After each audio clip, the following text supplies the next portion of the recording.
الله وبركاته.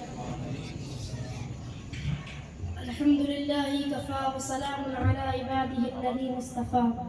الحمد لله نحمده ونستعينه ونستغفره ونؤمن نعرہ تکبیر، نعرہ رسالت، جشن غوث الورا، جشن دستار حفظ القرآن، شاعر اسلام قیصر رضا جبل پوری صاحب قبلہ، نعرہ تکبیر، نعرہ رسالت۔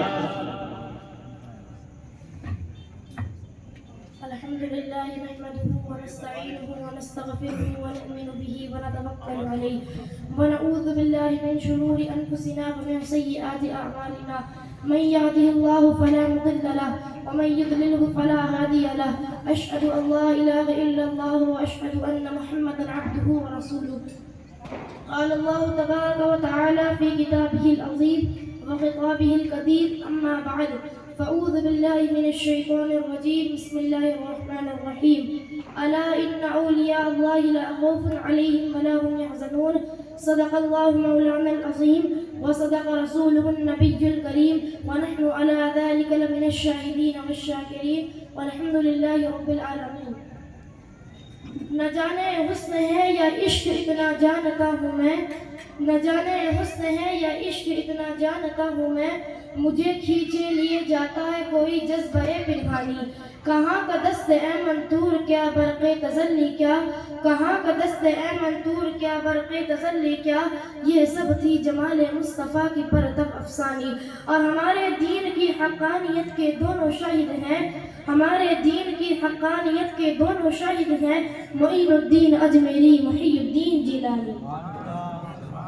بادۂ توحید کے متوالوں، شمع رسالت کے پروانوں، غوث اعظم کے دیوانوں، اولیاء امت کے جانثاروں، شہدائے ملت کے طلبگاروں، انیس الغاربین، مراد المشتاقین، اکرم الاولین، افضل الآخرین، جان عالمین طٰہٰ و یاسین رحمت للعالمین، سید المرسلین حضرت محمد رسول اللہ صلی اللہ علیہ وسلم کی بارگاہ بے کس پناہ میں عقیدت و محبت کے ساتھ درود و سلام پیش کرنے کی سعادت حاصل کیجئے اور غلامی کا ثبوت دیتے ہوئے جھوم جھوم کر پڑھیے.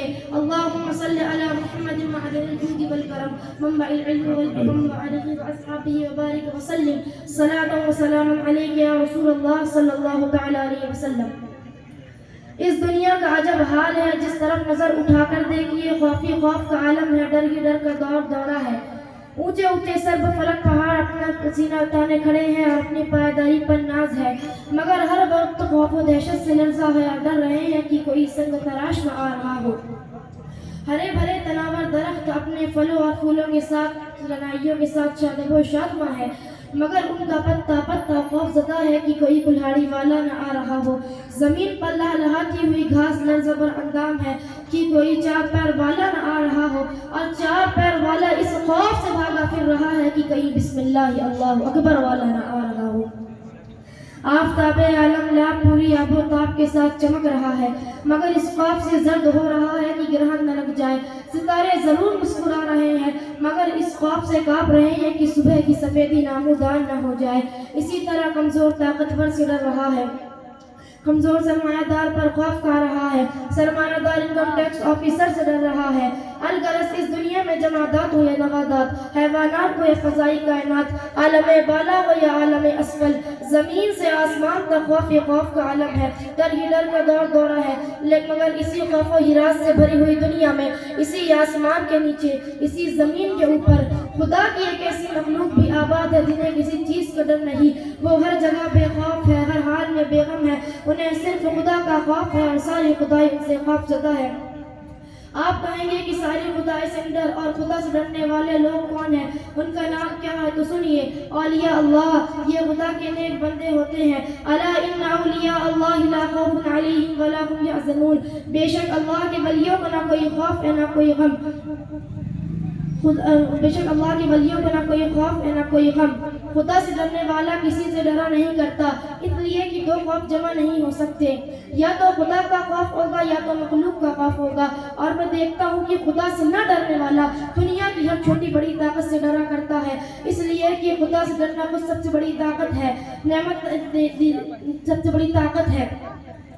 نعمت نہ ملنے سے انسان غمگین ہوتا ہے. اولیاء اللہ فنا فی اللہ ہو کر اس نعمت کو حاصل کر لیتے ہیں جس کی نظیر نہ مل سکتی ہے، نہ حاصل کی جا سکتی، کہ پھر غمگین ہونے کا سوال ہی پیدا نہیں ہوتا.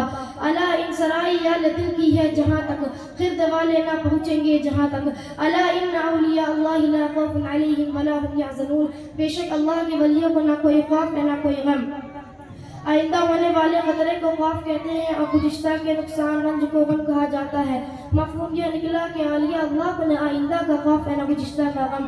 اور میں دیکھتا ہوں کہ اولیاء اللہ کو خوف ہوتا ہے اور بہت ہوتا ہے، اور ہونا بھی چاہیے، اس لیے کہ خوف ایمان میں داخل ہے. اولیاء اللہ کو کسی کا خوف ہو نہ ہو، خدا کا خوف ہوتا ہے. پھر الا ان اولیاء اللہ لا خوف علیہم ولا هم یحزنون کا مطلب کیا ہوگا؟ اس میں خوف کی نفی کی گئی ہے تو اس کا جواب یہ ہے کہ خوف دو طرح کا ہوتا ہے، مفید خوف، مضر خوف. آیت کریمہ میں نقصان دہ خوف کی نفی کی گئی ہے، مفید خوف کی نہیں، اس لیے کہ خدا کا خوف مضر نہیں ہوتا، مفید ہوا کرتا ہے. علم نفسیت کے اعتبار سے خوف اسے ہوتا ہے جو کمزور ہوتا ہے، طاقت والے کا خوف نہیں ہوتا. حدیث قدسی اولیاء اللہ کے طاقتور ہونے کی تصریح کر رہی ہے کہ جو بندہ خدا والا ہوگا خدا اس کا ہاتھ ہو جاتا ہے، خدا اس کا پیر ہو جاتا ہے، خدا اس کی آنکھیں ہو جاتا ہے، خدا اس کے کان ہو جاتا ہے، خدا اس کی زبان ہو جاتا ہے. مطلب یہ ہوا کہ ہاتھ ولی کا ہوگا، کام خدا کا ہوگا، پیر ولی کا ہوگا، چلنا خدا کا ہوگا، کان ولی کا ہوگا، سننا خدا کا ہوگا، زبان ولی کی ہوگی، بات خدا کی ہوگی. ان کی دعا رد نہیں کی جاتی، قبول کی جاتی ہے. ولی اللہ بے شک مظہر شان الہی ہے، ولی اللہ بے شک مظہر شان الہی ہے، جو ان کے منہ سے نکلے عین فرمان الہی ہے.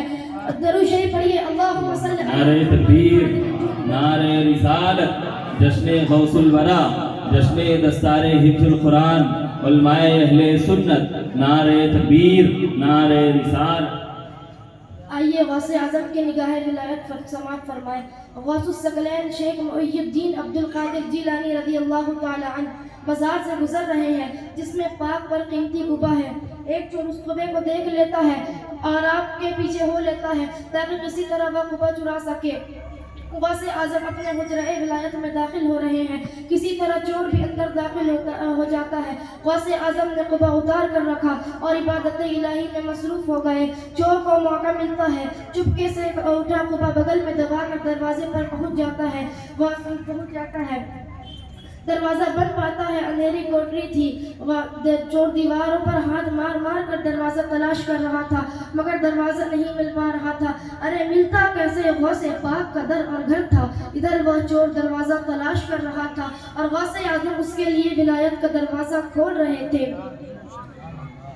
آپ نماز سے فارغ ہوتے ہیں دروازے پر دستخط کی آواز آتی ہے. ارشاد فرماتے ہیں کون ہے؟ جواب ملتا ہے انا ولی بالملکان، یہ سیدنا خضر کی بسم گرامی ہے، یعنی میں خضر ہوں. دروازہ کھول دیا گیا، اندر تشریف لاتے ہیں. خضر نے فرمایا فنا علاقے کا ابدال وصال کر گیا ہے، اس علاقے کے لیے ابدال لینے آیا ہوں. چور اندر چھپا بیٹھا تھا، خوف و دہشت سے بحال ہو رہا ہے. اسے یقین ہو گیا کہ اب پکڑا جاؤں گا، لیکن چور نہ پکڑا جاتا ہے نہ جکڑا جاتا ہے، اس لیے کہ مستند ولی کی بارگاہ عالی پناہ میں جس کی شان ہے الا ان اولیاء اللہ لا خوف علیہم ولا هم یحزنون، یہ خود اولیاء اللہ خود بے خوف رہتے ہیں اور جو ان کی بارگاہ پونجی میں نسبت کے باعث وہ بھی بے خوف اور بے غم ہو جایا کرتا ہے. غوث اعظم نے فرمایا صبح کسی کو مقرر کر دیا جائے گا. حضرت خضر جواب دیتے ہیں صبح تک وہ علاقہ ہلاک ہو گیا تو اس ذمہ دار کون ہوگا؟ غوث اعظم غوثیت معاب کے باہر بیقرا میں رحم و کرم کی موج اٹھتی ہے اور فرماتے ہیں جائیے، غوشوں میں ایک ابدال ہے، انہیں لے جائیے. حضرت خضر کونے میں تشریف لا کر مخاطب ہوتے ہیں اے ابدال ہمارے ساتھ چلیے. چور بول پڑتا ہے میں ابدال نہیں چور ہوں. حضرت خضر جواب دیتے ہیں ٹھیک ہے، ابھی تک آپ چور تھے، ڈاکو تھے، غوث اعظم کی نگاہ کرم سے آپ ابدال ہو گئے ہیں. نگاہ مرد مومن سے بدل جاتی ہے تقدیریں، نگاہ مرد مومن سے بدل جاتی ہے تقدیریں، جو ہو ذوق یقین پیدا تو کٹ جاتی ہے زنجیریں. اولیاء اللہ کی زبان میں دیر ہی کیا لگتی ہے، نگاہ ہٹتی ہے دل کی دنیا بدل جاتی ہے. فقط نگاہ سے ہوتا ہے فیصلہ دل کا. فقط نگاہ سے ہوتا ہے فیصلہ دل کا. معلوم ہوا کہ نظر کرم سے ہونے والے ولی کے لیے متقی ہونا بھی شرط نہیں، اس لیے کہ کبھی ولایت تقوی سے ملتی ہے اور کبھی ولایت کے بعد تقوی آتا ہے. سامعین اکرام، بس آپ دیکھیے کہ غوث اعظم کی نگاہ نے منٹوں میں چور کو ولی بنا دیا. رسول عالم کی نظر کرم کا عالم کیا ہوگا کہ جب ان کے گدا بھر دیتے ہیں شاہ نے زمانے کی جھولی، کہ جب ان کے گدا بھر دیتے ہیں شاہ نے زمانے کی جھولی.